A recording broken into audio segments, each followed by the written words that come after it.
नमस्कार, मैं हूँ आपके साथ आशा सरमाल। आप देख रहे हैं रिपोर्टर और रिपोर्टर में आज हम सबसे पहले बात करेंगे टारगेट किलिंग को लेकर और जिस तरह से यहाँ पर पलायन जो है वो देखा गया है। क्या कुछ कहना था? चलिए अब आपको जम्मू लिए चलेंगे और जम्मू में आपको दिखाएंगे कि पलायन किस तरह से कश्मीरी पंडितों की तरफ से आज किया गया और प्रोटेस्ट भी यहाँ पर हुआ है। क्या कुछ कहना है अनिल का, देखिए।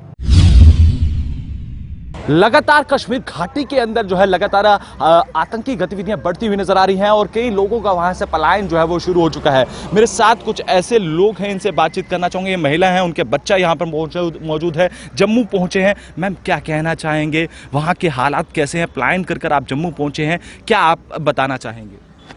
वहाँ के हालात ठीक नहीं है। जब तक ना सिक्योरिटी दी जाए तो तब तक कोई फ़ायदा नहीं है जाने का। वहाँ पे ऐसे डर का माहौल है कश्मीर घाटी के अंदर? बहुत डर का, बहुत टारगेट किलिंग हो रही है वहाँ पे। आप क्या करते थे वहाँ पर और कितनी देर से रह रहे थे? हम तो जॉब, मेरे हस्बैंड जॉब कर रहे थे। हस्बैंड जॉब कर रहे हैं? ये मेरे हस्बैंड के मामा जी। हम गए थे वहाँ पे उन्हीं के पास रहने के लिए। हम तो 4-5 दिन के बाद वापस आए। कितना खौफ है और कहाँ पर रह रहे थे आप? मटन में। में वहाँ पे जो वो क्वार्टर में रह रहे थे उनको भी बंद किया है। वहाँ पे उनको निकलने नहीं दे रहे थे। आप लोग कैसे निकले हैं वहाँ से? हम तो रात को निकले वहाँ से। जी। और कब पहुँच रहे हैं आप जम्मू? अभी रात को तो हम वहाँ होटल में रुके काजीगुंड में। जी। फिर सुबह 5 बजे निकले वहाँ से, तो रास्ते में रोका गया। फिर रुक के हम आए। बच्चों के अंदर कितना डर का माहौल है? आपके साथ ये छोटा बच्चा है, आप किस तरह से देख रहे हैं लगातार कश्मीर में टारगेट किलिंग हो रही है? बहुत डर का माहौल है। तो जब तक ना कुछ सिक्योरिटी दी जाएगी, जब तक ना वहाँ पे कुछ सेफ्टी दी जाएगी, तो वहाँ पे रहने का कोई फ़ायदा नहीं है। अभी तो रिसेंट कितनी बिंद्रू जी के बाद कितनी टारगेट किलिंग हुई वहाँ पे। आप सरकार से क्या मांग करते हैं? हम तो सरकार से यही मांग करते हैं, एक तो वहाँ पे सिक्योरिटी दी जाए। और अभी तो ये जॉब कर रहे हैं, जहाँ जो भी कश्मीरी वहाँ पे जॉब कर रहे हैं, हम जैसे लोग, तो वहाँ पे सिक्योरिटी दी जाएगी। ऐसे वैसे भी तो टारगेट किलिंग होनी है, तो तब भी कुछ सिक्योरिटी दी जाए, सेफ्टी दी जाए, या जिससे हम वापस जाना चाहेंगे? जाना तो चाहते हैं, क्यों नहीं। यहाँ पे गर्मी से कौन मरना चाहेगा, लेकिन ये है कि सिक्योरिटी नहीं है, कोई सेफ्टी नहीं है। तो या तो मरने जाना है वहाँ पे, या तो सेफ्टी होनी चाहिए। इतना स्थिति जो है कश्मीर घाटी के अंदर तनावपूर्वक बनी हुई है। पलायन कर आप इस समय जगती पहुँचे हैं, क्या कहना चाहिए? सबको पता है कि वहाँ पे तनाव किस वजह से है, दहशत किस वजह से है, कैसे किलिंग शुरू हो रही है हिंदुओं की, नॉन मुस्लिम्स की कहूँ तो, क्योंकि कोई भरोसा नहीं है आगे जाके दूसरी भी कम्युनिटीज़ को टारगेट किया जाए। बस यही है, बाकी सरकार को भी सब पता है। और बस मैं अपील करना चाहूँगा सारे लोगों से, सारे भारतवर्ष के जितने भी लोग रहते हैं उनसे, सारी दुनिया के लोगों से, कि आप इस चीज़ का रिसर्च करें। आज आपके सामने गूगल है, सोशल मीडिया है, इनकी अपनी साइटें हैं जहाँ से ये लोग आप पढ़ें, आपको सब साफ समझ में आएगा कि कहाँ से ये चीज़ें निकलती हैं। गृह मंत्री और देश के प्रधानमंत्री से आप क्या अपील करना चाहते हैं? पूरा समाज इस समय आपको देख रहे हो। देखिए, प्रधानमंत्री जी, उनके बारे में मैं क्या कह सकता हूँ, क्योंकि उनका बहुत पहले एक NDTV के साथ में एक उनका डिबेट शो था, उसमें उन्होंने खुद कहा था कि इस्लाम ने दुनिया को 3 भागों में बांटा हुआ है, एक दारुल हरब, दारुल अमन और दारुल इस्लाम। जो प्रधानमंत्री इतना कुछ जानता है सच, तो मैं कुछ कमेंट नहीं करना चाहता इसके ऊपर वो क्या कर रहे होंगे क्या नहीं करेंगे। हाँ, मैं कमेंट एक चीज़ पे करना चाहता हूँ कि सच्चाई आप कब तक, हम लोग जो रहते हैं, हम कब तक सच्चाई को छुपाएंगे? हम कब तक हम सेब को सेब और संतरे को संतरा नहीं कहते? अभी मैं एक चीज़ और बोलना चाहूँगा कि अभी राहुल भट्ट जी की किलिंग हुई थी, उसमें श्री रविंद्र रैना जी आए थे, BJP के अध्यक्ष हैं यहाँ के। वहाँ पे राहुल भट्ट जी की मिसेज कह रही थी शायद कि हम यहाँ पर लड़कियों को बुर्का पहनकर निकलना पड़ता है, हम तिलक नहीं लगा सकते। तो रविंद्र रैना जी ये बोल रहे हैं कि ये जैसे कह रही थी कि हम ये पहनना पड़ता है तो ये नहीं कर सकते, तो वो नहीं कर सकते। इसका मतलब आप ये समझ लीजिए, जो लोग बार बार ये कहते हैं पाकिस्तान से स्पॉन्सर है ये टेररिज्म, पाकिस्तान स्पॉन्सर, ये उनके मुंह पर रटा हुआ है। जितने भी BJP वाले हैं या जितने भी सरकार में जो लोग इस्लामिक टेररिज्म, इस्लामिक जिहाद का नाम नहीं ले पाते, वो क्या कर लेंगे? जो लोग साफ साफ बोल नहीं पा रहे अपने मुँह से, इनको या तो अब यही है, जो लोग वेस्ट बंगाल में अपने कार्यकर्ताओं को नहीं बचा पाए, वो क्या करेंगे? देखिए, 8 साल हो गए हैं BJP को आए हुए, अभी भी किलिंग्स चालू हैं। क्या लगता है कि कितना माहौल जब आप वहाँ से निकले, कितने लोग वहाँ से आएंगे? पहले आप वहाँ दिखा दीजिए कैमरा, और भी बहुत सारे लोग वहाँ से निकल कर आ रहे हैं। देखिए इस समय पलायन जो है वो हो चुका है और ये तस्वीरें खास तौर पर ब्रेकिंग खबर इस वक्त हम आपको बता रहे हैं कि कश्मीर घाटी से कुछ लोग यहाँ पर पहुंचे हैं, उनसे भी बातचीत करना चाहेंगे। सुमित जी, मैं आखिरी कमेंट आपसे लेना चाहूँ। जी क्या कहना चाहेंगे? कहना ये चाहूँगा मैं पूरे सभी देश के लोगों से और दुनिया के लोगों से कि ये सोर्स देखिए कि कहाँ से ये मोडस ऑपरेंडी इनका है, क्या ये कहाँ से इनको ये आदेश आता है कि काफिरों को मारो। धन्यवाद। पलायन जो है वो कश्मीर घाटी से हो चुका है। ये गाड़ियां आप देख सकते हैं कि किस तरह से इस समय जम्मू पहुंचे हैं, कुछ लोग यहां पर मौजूद हैं और लगातार तस्वीरें हम आपको दिखाने की कोशिश कर रहे हैं और एक तनावपूर्वक स्थिति जो है वो बनी हुई है। इनसे बातचीत करना चाहेंगे और इस वक्त तस्वीरें आप देख पा रहे हैं कि क्या कुछ पूरी स्थिति बनी हुई है। मैम, क्या कहना चाहेंगे? अभी आप लौट कर आए हैं, भैया क्या किस तरह का माहौल है वहाँ पे? वहाँ पे माहौल तो बहुत ख़राब है, सारे भाग के आ रहे हैं वहाँ से। क्या लगता है कि क्या पैगाम देना चाहेंगे देशवासियों को आप? हम यही पैगाम देना चाहते हैं कि अपने आप को बचाए और वहाँ पे ना जाए दोबारा। प्रधानमंत्री से क्या अपील करना चाहेंगे आप? प्रधानमंत्री यही कह रहे हैं कि हमें जम्मू वापस भेज दो। देखिए साफ तौर पर इनका ये कहना है कि हमें जम्मू वापस जो है वो जल्द से जल्द लाया जाए और तस्वीर इस वक्त आपको जम्मू के जख्ती से दिखाने की कोशिश कर रहे हैं और इस समय स्थिति जो है लगातार तनावपूर्वक बनी हुई है और पलायन जो है वो कश्मीर घाटी से जो है वो शुरू हो चुका हुआ है।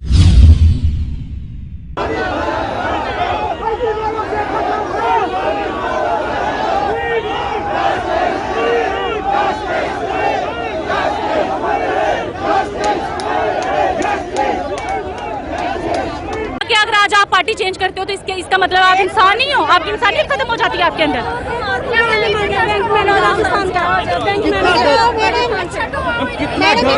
अभी एक और किलिंग हो रही है, अभी इस समय एक और न्यूज आ रही है। सर यहाँ अभी प्रोटेस्ट पे बैठे हैं, किलिंग वहाँ और हो गई है। आप देखो, आप बताओ ना क्या हो रहा है, ये कौन करवा रहा है? और हमें कुछ नहीं पता कौन करवा रहा है, कैसे करवा रहा है, हमें ट्रांसफर चाहिए।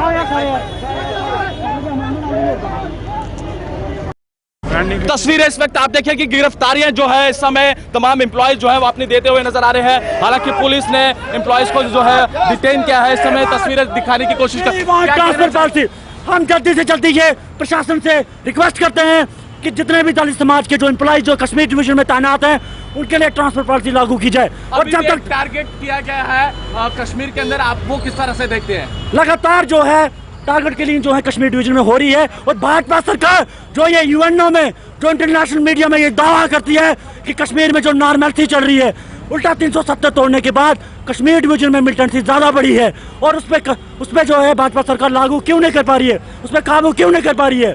क्या लगता है कि आपको कश्मीर फाइल्स के बाद कश्मीर घाटी के अंदर ये गतिविधियां ज्यादा बढ़ी हैं? ये मुझे समझ नहीं आ रहा। इलेक्शन भी नजदीक है, क्या इलेक्शन ट्रेंड चल रहा है? ये क्यों नहीं? क्या वहाँ पे आईबी नहीं है? क्या वो सीबीआई नहीं है? क्या वो मिलिटेंसी पे रोक नहीं कर सकते? आए दिन जो इंसेंट किलिंग हो रही है कभी क्या लगता है कि सुरक्षा में कहीं ना कहीं चूक हो रही है? बिल्कुल जो है भाजपा सरकार बिल्कुल निकम्मी सरकार है जो बिल्कुल जो है मिलिटेंसी को रोक नहीं पा रही है। जो ये वादा करती है कि जो है मिलिटेंट रजत रमित, भीम आर्मी जम्मू कश्मीर। आप टीचर नहीं हो? भीम आर्मी जम्मू कश्मीर भाई टीचर नहीं ना। लगातार कश्मीर घाटी में हो रही सिलेक्टिव टारगेट किलिंग के चलते और मांग की जा रही है कि तमाम एम्प्लॉयज की तरफ से कि सेफर लोकेशन पर जो है उन्हें स्थानों पर पहुंचाया जाए और जम्मू के अंदर जो है तमाम एम्प्लॉयज जो है यहाँ पर एकत्रित होकर एक बड़ा प्रदर्शन कर रहे हैं। और लगातार तस्वीरें इस वक्त हम आपको जम्मू से दिखाने की कोशिश कर रहे हैं और आप तस्वीरें देख पा रहे होंगे कि इस वक्त जो तस्वीरें जो है उग्र प्रदर्शन जो है ये किया जा रहा है और इनसे बातचीत करना जरूरी है कि इनका ये कहना है कि साफ तौर पर कौन सी ऐसी सेफर लोकेशन है। मैं आप किस तरह से देख रहे हैं कि लगातार कश्मीर घाटी में कल भी आपने देखा कि एक कर्मी पर जो है हमला होता है और आप किस तरह से वहां पर सुरक्षा में जो है वो काम कर पाएंगे? सर कौन सी सुरक्षा वहाँ पर ये परसों हमारी ये इस रजनी बालाजी को मार दिया तो शाम को फिर वहाँ पर किलिंग हो रही है। कौन सी सिक्योरिटी हो गई? आप बताओ ना। ये शायद 24 आवर्स में ही दोबारा किलिंग हो रही है। विद इन 24 आवर्स दोबारा किलिंग हुई है। तो आप मुझे बताओ कि अगर 24 आवर्स के अंदर एक किलिंग और हुई है वहाँ तो हम क्या मरने में वेट करते रहेंगे वहाँ? ये एडमिनिस्ट्रेशन फेलियर है। बस हमें ट्रांसफर चाहिए। बस हमें क्या लगता है कि गवर्नर साहब का ये कहना है कि 6 तारीख तक जो है सुरक्षित स्थानों पर पहुँचाया? कोई हमें वहाँ सिक्योरिटी किसी जगह नहीं है, किसी जगह सिक्योरिटी नहीं है। बीच में मेन मतलब स्पॉट पे आके उनको मारा, मेन स्पॉट पे। आप अपने आप को किस तरह से सुरक्षित देखते हैं? सर देखो, हम पिछले वहाँ 15 साल से ड्यूटी दे रहे हैं, हमारे साथ तो कुछ ऐसी आज तक बात हुई नहीं है, लेकिन ये जो बात हुई है, और ये एक नहीं है, इससे पहले भी देखो कितनी टारगेट किलिंग हुई है, कितनी सिलेक्टिव किलिंग्स हुई है। तो हमारे अंदर सर दहशत का माहौल भरा हुआ है बस। तो हम वापस कैसे जाएंगे, क्या पता दूसरा। बाकी जो वहाँ पर लोग रह रहे हैं उनका वहाँ पर कैसा माहौल है? जो वहाँ के लोकल कम्युनिटीज हैं, वहाँ सिविलियन जो हैं, उनके अंदर भी सर डर है। शाम को तो सिविलियन को मारा ना, वो पिछले दिनों एक लड़की को मार दिया इमरान बट, वो तो वहाँ की थी। जो पुलिस वाले मार दिए वो तो वहाँ के रहने वाले थे, मुस्लिम थे। इसको हिंदू मुस्लिम मुद्दा मत बनाओ प्लीज। प्लीज आप मीडिया वालों का बहुत रोल रहता है, आप किसी भी चीज़ को ऊपर कर सकते हो, किसी भी को चीज़ को नीचे गिरा सकते हो। इसको हिंदू मुस्लिम मुद्दा मत बनाओ ना, इसको जम्मू कश्मीर मुद्दा बनाओ, इसको सिर्फ यही मुद्दा बनाओ कि जम्मू कश्मीर में जो लोग सियासत कर रहे हैं उसके लिए आप क्या कड़ा संदेश देना चाहेंगे? सियासत वालों ने सियासत करनी है, उन्होंने कुछ नहीं करना, उन्होंने किसी की कोई बात नहीं सुननी। यहाँ आकर सिर्फ जुमलेबाजी एक दो करेंगे। हमने बहुत सारे ऐसे लीडर्स को देखा, कल उसकी क्रिमेशन में हम गए थे, ऐसे लीडर्स थे जिन्होंने पार्टियां चेंज की हैं, बड़े बड़े लीडर जिनके ऊपर हमें भरोसा था, लेकिन उन्होंने उस बहन के लिए कुछ नहीं कहा, हमारी उस बहन के लिए कुछ नहीं कहा। तो ये क्या हुआ कि अगर आज आप पार्टी चेंज करते हो तो इसका मतलब आप इंसान नहीं हो, आपकी इंसानियत खत्म हो जाती है आपके अंदर।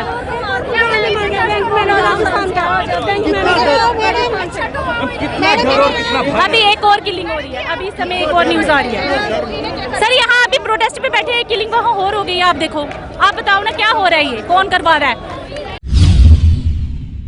चलिए एक बार फिर से आपको बड़गाम लिए चलेंगे, जहां पर आप देखिए मजदूरों पर भी अटैक किया गया, टारगेट किलिंग देखने को मिली है। क्या कुछ वहां पर चल रहा है, किस तरह से चश्मदीद जो है वो अपनी बात सामने रखते हुए नजर आ रहे हैं, जहूर अपडेट कर रहे हैं, देखिए। मैं सर, मेरा नाम मंजीत है, मैं रहने वाला गुरदासपुर का। सर हम तो अरमान से बैठे थे, हमारा खाना बन रहा था, तो 4 आदमी इधर बैठे थे जुग्गी में, तो 3 आदमी हम इधर बैठे थे, अरमान से बैठे थे। कोई चक्कर नहीं था, हमारे को कल खर्चा मिला था हफ्ते के हफ्ते, तो हम हो गया है बाजार से, तो अरमान से अपने कमरे में बैठे खाना खाने लगे थे। जब बनेगा भी चल खाते हैं। वो जब आए 2 आदमी आए, देखा थोड़ा सा भी 2 आदमी आ रहे हैं, पर ये नहीं पता था भी इन्होंने फायरिंग करना था। वो आए इधर 4 आदमी बैठे, इधर फायरिंग कर दिया उन लोगों ने चारों की तरफ। एक पे लगा हाथ पे थोड़ा सा, था एक पे दिल पे लग गया। तो उसको पहले सतरगांव खड़ा, तो उन लोगों ने जवाब दे दिया। फिर श्रीनगर खड़ा, तो वो बोल रहे भी उधर जाते जाते पूरा हो गया। तो अभी सोचा भी हम इधर काम नहीं करेंगे, ये तो कल को फिर ऐसे हो जाएगा, हमारे साथ भी होएगा। हम सारे इधर ही थे, कमरे में बैठे थे हम लोग अपने। हाँ, अरमान से हम किसी के पास जाते नहीं, रात को निकलते नहीं है इधर से। जब समझ लो भी 7:30 हो जाते, हम इधर अपने कमरे में बैठ जाते अरमान से। सर कभी सुना नहीं था इधर हमने, हमारे को बहुत लग रहा है डर भी, अब इधर नहीं रहेंगे। हमने तो कभी सोचा नहीं था हमारे साथ भी ऐसा हो जाएगा, ना सोचा था भी कहीं हुआ है, ना किसी की बात सुनते थे। अरमान से अपने कमरे में रहते थे, काम किया है बस अपने कमरे में रह जाना। हाँ, अफसर आए थे, पुलिस आई थी फौज, तो वो पूछगिछ करके गए थे। वो बोले भी चलो, अभी आए थे देख कर गए थे, तो वो अपने बाद में बोला भी चौकीदार के घर पे चले जाना, रात इधर नहीं रहने देंगे आपको। वो बोले भी हम रात इधर देख लेंगे। अभी हमको चौकीदार के घर पे भेज दिया उन लोगों ने, बोले भी तो आप लोगों को खतरा है, तुम लोग नहीं रहो, कोई पता नहीं है, फिर आ सकते हैं रात में, कहीं नहीं आ सकते हैं। जरा अभी तो सर हम जाग रहे थे, क्या पता था वो सातों को मार जाते हमारे को जब सोते होते। तो अभी तो हम पता नहीं चले, अभी तो बैठे थे सभी आदमी हम। नहीं, वो बिहार का लड़का था हमारे पास, वो उधर पंजाब में 10 आदमी कम करते हैं उनके, तो वो हमारे साथ ये अभी अकेला आया था। अभी ट्राली 2 आना था हमारा, उनके साथ और आदमी आने थे उनके, तो वो अभी अकेला ही आया था हमारे पास।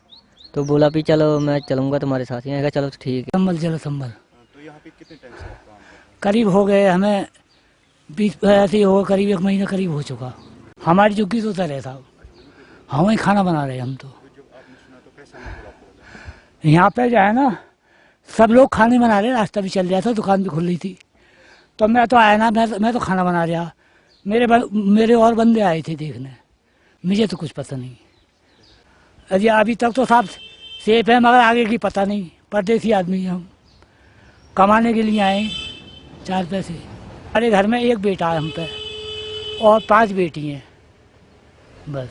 ज़मीन तो है नहीं हम पे ना, अभी तक तो लग नहीं रहा, पहले से तो लग नहीं रहा डर। अब थोड़ा हिचकिचा रहे हैं, क्या ये ऐसा क्यों हुआ अचानक, तो क्या करें। अब ये हमारा काम आज भर में पड़ा है, ये सब जुड़ाई कर रहे हैं हम। देखा कुछ नहीं, इधर हम काम से हटे हैं, उधर अपने क्वार्टर में बैठे थे, उधर आए 2 लड़के, उसने फैल कर दिए, और हमारा एक लड़का उसकी डेथ होगी, जिसका नाम क्या है नाम दिलखुश, जिसकी उनकी डेथ होगी। 8-9 का टाइम होगा, बस इतनी टाइम आए हैं, कुछ नहीं पूछा, ऐसे ही चला के वो भाग गए मुड़ के। फिर कोई पता नहीं हमें क्या बना गया नहीं। ऐसे फील हो रहा है कि हम इधर रहेंगे नहीं, उधर जाएंगे पंजाब, हम पंजाब ही जाएंगे, उधर जाके काम करेंगे। इससे कभी पहले किया पर कभी इधर ऐसा होया नहीं है, पहली बार हुआ है ऐसे। गुज़िश्ता शब जो कि यहाँ पर मागरेपोरा में जो कि ब्रिक खिलन 711 है, यहाँ पर एक टारगेट किलिंग हुई जिसका नाम दिलकश कुमार था, जो कि फिर अस्पताल जाते हुए जो है उसके ले जाते हुए उसकी मौत हुई रास्ते में। और एक जो रवि कुमार है उसकी अभी हालत ठीक है, वो ज़ख्मी हालत में था तो उसको चोट आई थी। अगर हम बात करें तो यही वो ब्रिक खिलन है जहाँ पर आप देख सकते हैं उसकी जो ये जुगी है, उसकी जो ये हट है, तो यहाँ पर वो रह रहे थे। करीबन इनका यही कहना है कि 7 से 8 आदमी हम इसमें बैठे थे और बिल्कुल हमने खाना पकाया था। और कहीं बाहर से जो है 2 अफराद नामालूम बंदूकबरदार आए और उन्होंने हम पर फायरिंग की, और जिसमें एक को हार्ट में गोली लगी दिलकश कुमार को, और जो दूसरे रवि थे उनको हाथ से छूती हुई गोली निकल गई। लेकिन अलबत्ता जो दिलकश कुमार है उसको हॉस्पिटल जाते हुए जो SMHS उसको ले जाते हुए उसको रास्ते में ही मौत हो गई। तो अगर हम देखें तो ये बिल्कुल जो ये इलाका है ये बिल्कुल चौड़रा का लास्ट गाँव है, और यहाँ पर जो है फिर पुलवामा का जो है सिटिया हुआ इलाका यहाँ से साइड में इसमें आता है। तो अगर हम देखें तो लगातार जो है टारगेट किलिंग कश्मीर में हो रही है। इनसे बात की, इनका यही कहना है कि आज तक जो है हमें कोई थ्रेट नहीं मिला, और हम आराम से जो यहाँ पर हैं 2-3 साल से हम यहाँ पर मजदूरी के लिए आते हैं पंजाब से, बिहार से, लेकिन आज तक हमें ऐसी कोई वारदात नहीं हुई। तो अब अगर हम देखें तो हम यहाँ पर अब ये काम नहीं करना चाहते। और इनसे हमने ये बात की कि क्या आप यहाँ रहना चाहते हो या कहीं शिफ्ट करना चाहते हो दूसरी जगह, तो इनका यही कहना था बिल्कुल हम वापस जो है अपने गाँव बाहर की तरफ वापस जा रहे हैं। JK 24/7 के लिए मैं बड़गाम से ज़हूर हुसैन। अब आपको लिए चलेंगे जिला राजौरी और सीमावर्ती इलाकों के अंदर लोग किस तरह से जीने को मजबूर हो गए हैं वो आपको दिखा देते हैं, क्योंकि कृत्रिम अंग इन लोगों को लगाए गए थे और भारतीय सेना की तरफ से ये मदद की जा रही है, क्योंकि माइन ब्लास्ट में ये लोग घायल हुए थे। क्या कुछ कहना है जमशेद मलिक का, देखिए। लाइन ऑफ कंट्रोल पर बिछे बारूद ने जात पात नहीं देखी, ना खवातीन देखे, ना मर्द देखे, क्योंकि इस बारूद ने कई घर बर्बाद किए। खातून है हमारे साथ, ये भी मुतासर हैं। क्या हुआ था आपको? सर मेरे को माइन ब्लास्ट हुआ था। कब? ये 20 साल हो गए इसको। क्या नाम है आपका? मेरा नाम शरीफा बेगम। उस वक्त कितनी उम्र थी आपकी? उस टाइम मेरी उम्र थी 11 साल। क्या कर रहे थे उस वक्त आप? ऐसे ही जमीन में पड़े हुए थे, जमीन अपनी में पड़े हुए थे, खेलती थी, छोटी बचपन में लगा था मेरे को। हाँ जी। कहाँ पे हुआ था ये हादसा? ये इधर ही हुआ था, लाम में। लाम में हुआ था। उस तो बाद अगर अपनी जबानी जगाली कर सुना, अगर उस तो बाद इंतजामिया सिविल इंतजामिया की तरफ गवर्नमेंट की तरफ से मदद कदे की गई है? सर ये देते हैं आर्मी वाले बेचारे बुलाकर हमको, ये लत लगा देते हैं तो करते हैं, हमारी हेल्प करते हैं जी। इस लत कितने देर लत लगे ने? ये साल के बाद चेंज कर देते हैं, अगली जो होती है वो खराब हो जाती है, फिर दूसरी लगा देते हैं। कितनी मुश्किलें सही आनी है इस लत नाल काम करने? मुश्किल नहीं कोई भी, जिससे नई लत लगी जानी है ठीक काम कर लेने। इस तो पहले जिसले लत कितनी दी उम्र से लत लाई इस लगन तो बाद 2-3 साल के बाद वो टांग लगवा ली थी।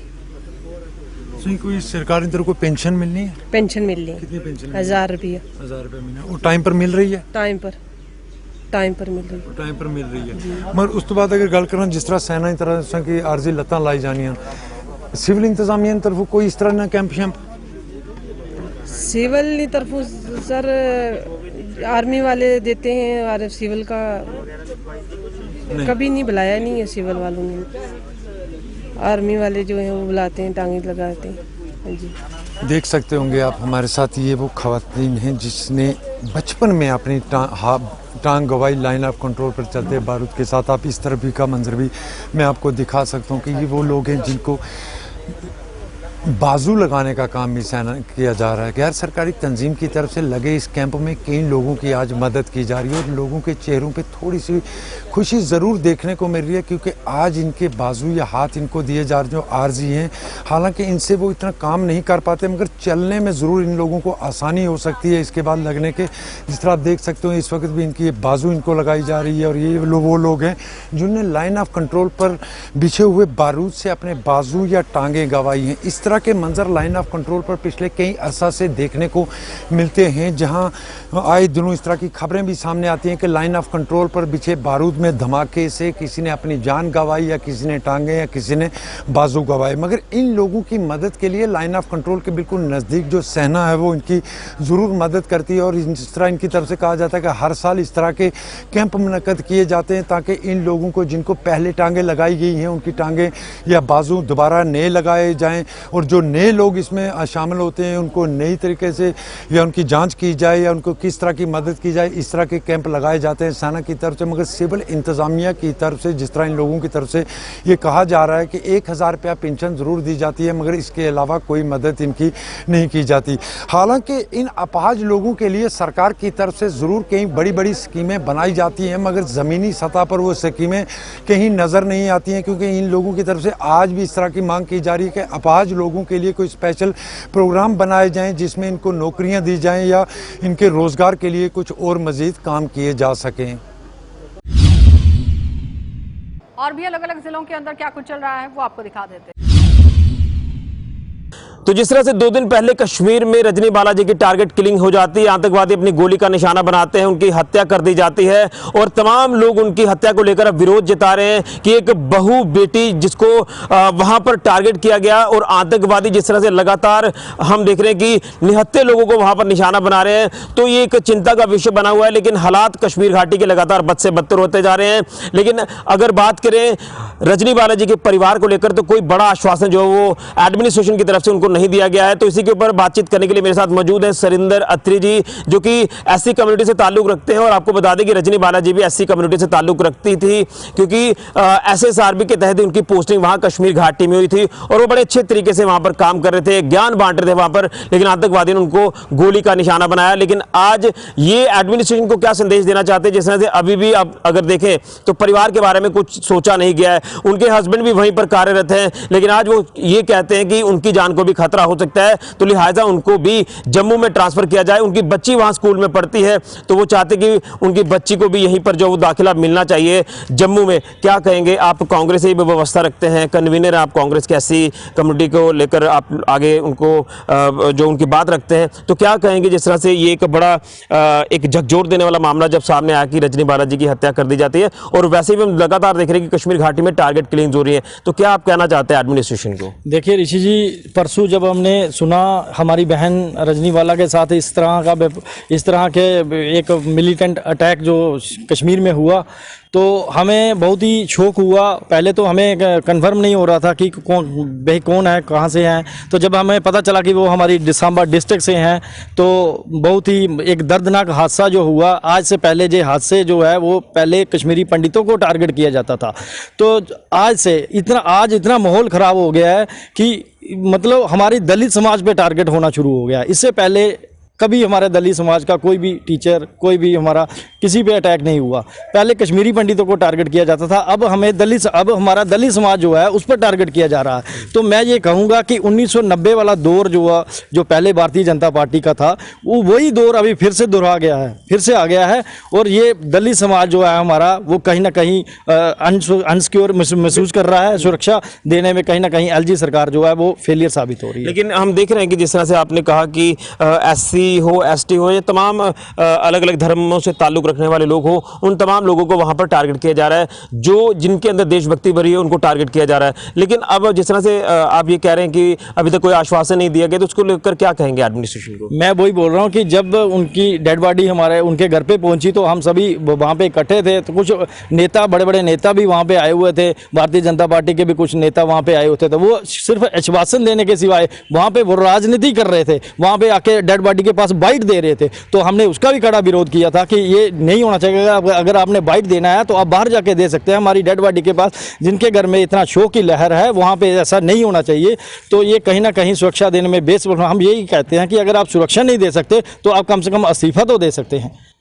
अब परिवार को लेकर क्या कहना चाहते हैं? उनके हस्बैंड भी वहाँ पर कार्यरत हैं, बच्ची उनकी वहीं पर पढ़ती है, तो अब क्या कहना चाहते हैं कि उनको यहाँ जो है वो शिफ्ट किया जाए? हम यही कहते हैं। हमने उस टाइम जो हमारे डिवीजन कमिश्नर साहब आए थे, हमने उनको भी यही बोला कि जो उनको इमीडिएटली ट्रांसफ़र हमारा जम्मू डिवीज़न में या सांबा डिवीज़न में हमें सांबा डिस्ट्रिक्ट में करना चाहिए उनको, और हमारे जितने भी SC मिनारिटी के लोग जितने भी कश्मीर में हैं उनको एक पॉलिसी बना के उनको तुरंत जम्मू डिवीज़न में लगाना चाहिए। बिल्कुल। तो यहाँ पर साफ तौर पर कहना है सुरेंद्र अत्री जी का कि जिस तरह से कश्मीर में लगातार टारगेट किलिंग्स हो रही है, निहत्थे लोगों को निशाना बनाया जा रहा है, चाहे वो किसी भी धर्म से आज ताल्लुक़ रखता हो। ये बात कर रहे हैं कि SC कम्युनिटी की जिस तरह से हमारी बहू बेटी रजनी बालाजी को जो है वो उनको मार दिया गया, कश्मीर में आतंकवादियों ने गोली का निशाना बनाया, तो उसके बाद हालात लगातार और बिगड़े हैं। कश्मीर में लगातार निहत्थे लोगों को निशाना बनाया जा रहा है, लेकिन इनकी तरफ से मांग ये की जा रही है कि उनके हस्बैंड को जो है जल्द यहाँ पर शिफ्ट किया जाए, जिनकी नौकरी कश्मीर में ही है, वो भी एज ए टीचर वहाँ पर कार्यरत हैं,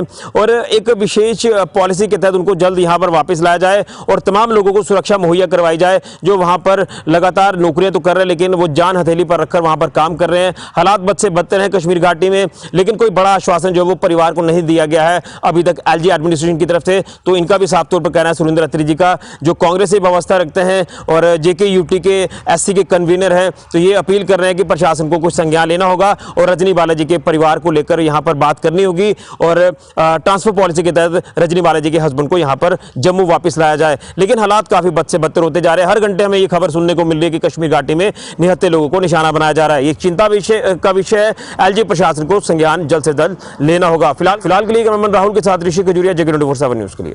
आज ये प्रेस कॉन्फ्रेंस हमने रखी हुई है, जो कश्मीर किलिंग में जो टारगेट किलिंग कश्मीर में लगातार हो रही है। जैसे आपने देखा कि सांबा जिला की जो हमारी बहन रजनी बालाजी का जो जिनकी हत्या हुई है, निर्मम हत्या हुई है, लगातार हमारे लोगों को जो टारगेट किया जा रहा है, कहीं ना कहीं ये 1990 के दशक को फिर से दोहराया जा रहा है। और सरकार की विफल नीतियों के कारण, सरकार की पॉलिसियों के कारण जो लोगों की निर्मम हत्या हो रही है, और हमारा LG प्रशासन कहीं ना कहीं इसमें जो कुंभकर्ण की नींद सोया हुआ है, कोई उनकी सुध लेने वाला नहीं है। लोग, हमारे एम्प्लॉयज़ लगातार कश्मीर में प्रदर्शन कर रहे हैं, यानी कि उनको सेफेस्ट जगह पे ले जाया जाए, लेकिन आज तक सरकार ने कोई उनके बारे में कोई सख्त ऐसा कानून या ऐसा कोई प्रावधान नहीं किया कि उनकी जाल मान का जो है जो रक्षा की जाए। उसके साथ मैं कहूँगा कि जो केंद्र सरकार की नीतियां हैं, कोई जो उनकी इंस्टिगेटिव पॉलिसी है, उसके दौरान भी उन्होंने जो कश्मीर का माहौल था, जो इन्होंने कहा था कि 370 टूटने के बाद ये पूरी नॉर्मलसी आएगी, जो नॉर्मलसी आज से 10 साल पहले थी उसको इन्होंने पूरा बिगाड़ दिया गया है। और तमाम इंटेलिजेंस एजेंसियां भी लोगों को सुरक्षा देने में असफल रही हैं। हमारी यही मांग है, हम यही मांग करते हैं, जितने भी एम्प्लॉयज वहां लगे हुए हैं, पहले तो सिर्फ कश्मीरी पंडितों का कत्ल किया जाता था, अब डोगरों का भी लगातार कत्लेआम हो रहा है। और सांबा जिले की खासकर बात करें, जो हमारे लोग वहां जो अपनी सेवाएं दे रहे हैं, उनको कहीं ना कहीं सुरक्षित स्थानों पे ले जाया जाए। और जो परसों किलिंग हुई है, कोई पुख्ता आश्वासन सरकार की तरफ से रजनी बालाजी के परिवार को नहीं दिया गया, और कई बार गुहार भी लगाई गई, उनके पति द्वारा भी ये बताया गया कि कई बार हमें एडमिनिस्ट्रेशन से ये गुहार लगाई है कि हमें यहाँ खतरा है, हमें कहीं सेफेस्ट प्लेस में ले जाया जाए। लेकिन जो सरकार के अफसरों का रवैया है, वो भी कहीं ना कहीं दोहरा रवैया अपनाते हुए कश्मीर सेंट्रिक मुलाजमों के तहत अलग है, और जम्मू के जो मुलाजिम वहां काम करते हैं उनके प्रति उनका रवैया बिल्कुल ही जो है अनदेखी की जा रही है। 1990 के दशक में भी केंद्र में जो जनता दल की सरकार थी, सपोर्टिव बाय द BJP, और गवर्नर जगमोहन साहब थे, आज वही दौर फिर दोहराया जा रहा है। लोग कहीं ना कहीं फिर कांग्रेस के शासन को याद कर रहे हैं। वो अच्छे दिन लाने के बजाय इन्होंने जो उनके जो नॉर्मल दिन थे वो भी छीन लिए। दूसरी ओर मैं ये कहना, पूरे हिंदुस्तान का माहौल खराब करने की कोशिश की। जिस BJP सरकार ने कश्मीरी पंडितों के ऊपर पूरे देश में सत्ता स्थापित की, आज उनको बेसहारा छोड़ दिया गया। लगातार एक मास माइग्रेशन जो प्रोग्राम है वो कश्मीर से चल रहा है, उनको उनके कैंपों में बंद कर दिया जा रहा है। और इतनी बड़ी चिंता का विषय, ये अपने लोगों को इंस्टिगेटिव पॉलिसी के दौरान मराया जा रहा है और निर्मम हत्या, इसके पीछे दोषी तो सरकार है। अगर सत्ता पक्ष से सवाल पूछते हैं तो हमें कटघरे में खड़ा कर दिया जाता है, हमें प्रशासन की तरफ से यह तक कहा जाता है कि आप पे FIR तक कर दी जाएगी, और इनसे कोई जवाब पूछे, कौन इनसे जवाब पूछे? इसके लिए LG साहब को जल्दी से जल्द यहां से बदलना चाहिए और होम मिनिस्टर को इस्तीफा देना चाहिए, तब जाके लोगों को लगेगा कि कोई जिम्मेवारी लेने वाला है ही नहीं है। तो फिलहाल आपने देखा किस तरह से हालात जो है वो जम्मू कश्मीर में बनते हुए नजर आ रहे हैं, जहां पर आप देखिए सिक्योरिटी को मद्देनजर रखते हुए किस तरह से मीटिंग आज की गई है।